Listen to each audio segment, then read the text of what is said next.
recorded my whole take on this episode and I totally forgot how Bel-Air playing in our face with Ashley. Now, Ashley, we know what non-binary means. How y'all gonna play in Aunt Viv's face just because she's straight? Y'all know what non-binary means, don't y'all? So Ashley has a guy up in her bedroom with the door closed, unsupervised. Any parent would naturally be alarmed. So Ashley's like, no, Mom, he's non-binary. And Viv, who don't know what to say and she don't want to offend nobody, she just leaves. But I'm like, hold up. I know the definition of non-binary. And that means get them out of the room still. Because it's like, depending on how you feel is how I feel today. I could be masculine today. I could feel feminine today. Whatever I feel. So that's not saying I'm gay. And that's not saying I'm asexual. So it means that they still might want to sleep with Ashley. So Aunt Viv, get them out of the room. Not even that. If Ashley is experimental and she told you she's trying to figure stuff out and she may be bi, you can't leave a girl up there either. So we got to do this whole thing equally, because the whole thing of a female not having a male in her room is because we don't want them doing things they're not supposed to do. And if they're an equal opportunist, anybody could get it. So Ashley, keep all your company downstairs in that living room.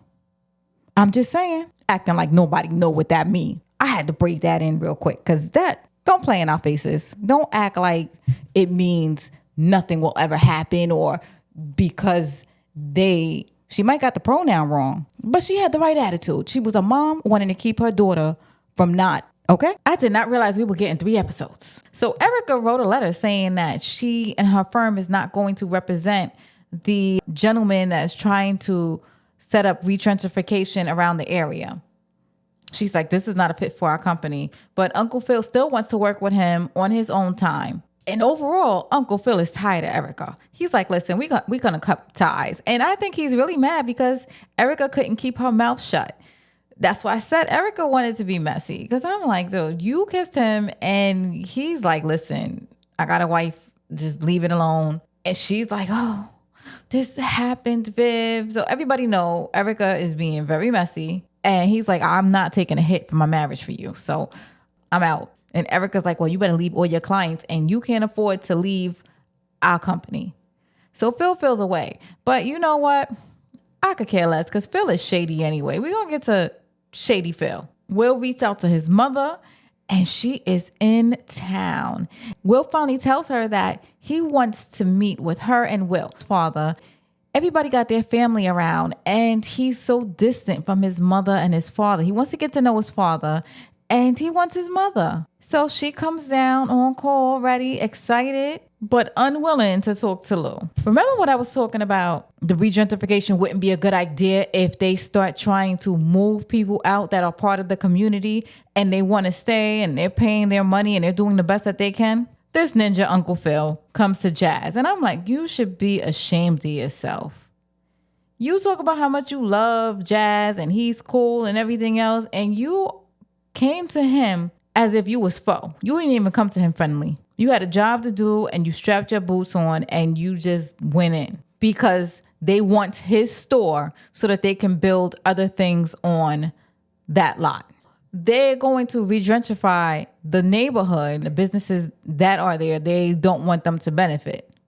They want to kick them out too and have people with money come in and raise the price, but they're not going to be part of the situation. Amira, she worries me. She worries me with Carlton because to me, she's kind of more wild, and Carlton, I think he's in love. And I actually like the counselor that Carlton has. Oh yeah, he's definitely sweet, but he's sweet.